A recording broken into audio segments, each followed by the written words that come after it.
You believer in UFOs, alien life? No, I don't believe in alien life. I believe that God showed me a specific answer to two prayers, that they're demonic, and that they're demonic beings that make an appearance and appear to be real, and they are real. Satan, Bible says, Satan can appear as an angel of light. Mm-hmm. So they can appear, and so nothing human can make a 90-degree turn at 3,000 miles an hour and survive. And so they have these, and I think the purpose is to draw you away from the real God and say, look at us, and this is where you ought to be, because we are superhuman and we can do it. So that's my feeling. People laugh at me generally, but I'm not going to be. I don't care. Because, I love you. I love you. Yeah, God He's answered prayers, my prayers specifically. And so I said, and I get laughed at when people say, well, that's what God told me, so I'm going to say that they're demonic beings, and there's not any extraterrestrial, not superhuman, but other civilizations out there that are farther away from us. It's a distraction from God. Were you a God-fearing man when you went up? I was a Christian. I claimed to be a Christian, but it was a mental assent and not a heart assent.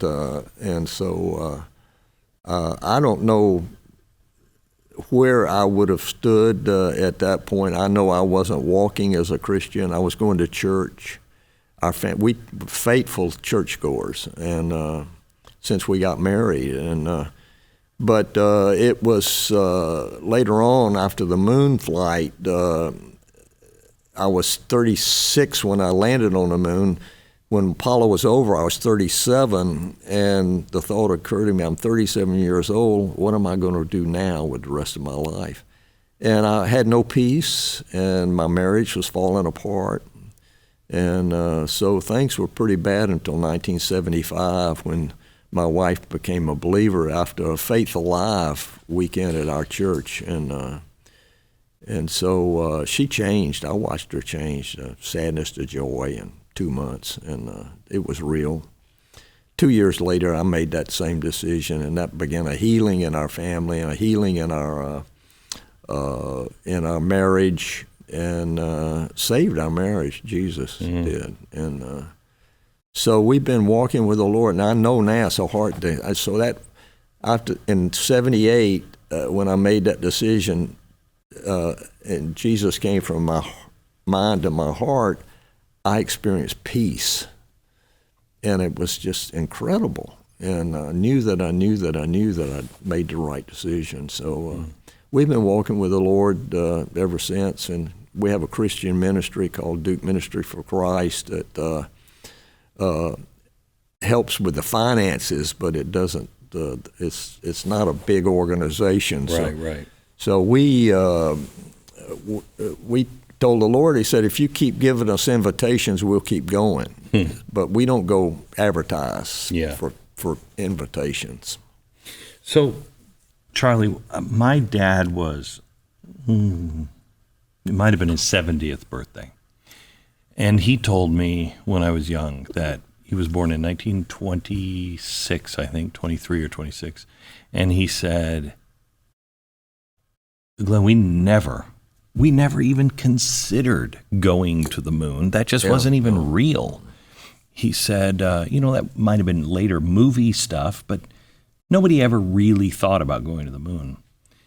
And one of his biggest days was just watching the moon landings. Yeah. And he never got over that. And on his birthday, it happened to coincide with a meeting that I was having with Buzz Aldrin. Mm. And so my dad and I went out to lunch with Buzz. And afterwards, he said, I said, how was that, Dad? He said, that was one of the saddest things I've ever experienced. And I don't know Buzz, and I have so much respect for him, but he said, it's as if he never could find something bigger than the moon. Mm-hmm. And I don't know how you would do that. I mean, you go as a young man, you do something that, 12 people have done? 12 people have gone on the moon. How did you get past I'm on the moon? I was on the moon. Mm-hmm. Well, it was like I said, it was no peace. I just kept working at NASA for the So is that what you were feeling with the no peace? Was? Well, what am I going to do now? How do you top a walk on the moon? You don't. Yeah, it's like every party, somebody says, hey, just got back from France. You win every time. Yeah. I walked on the moon. Yeah.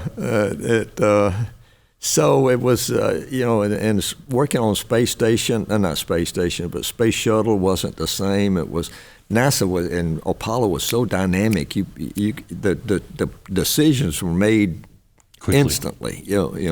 If we had to change this spacecraft, this system, you could convince the spacecraft manager or the Apollo manager that this was necessary. Bang, he did it, and it was done. That's how we got to the moon in 10 years or 8. Mm-hmm. But the space shuttle was, we'll have another meeting next week or next month, and we arguing on the coefficient of drag, and we argued over this and that and the other. It just was boring to me. So the dynamics of Apollo just faded away in those days in shuttle.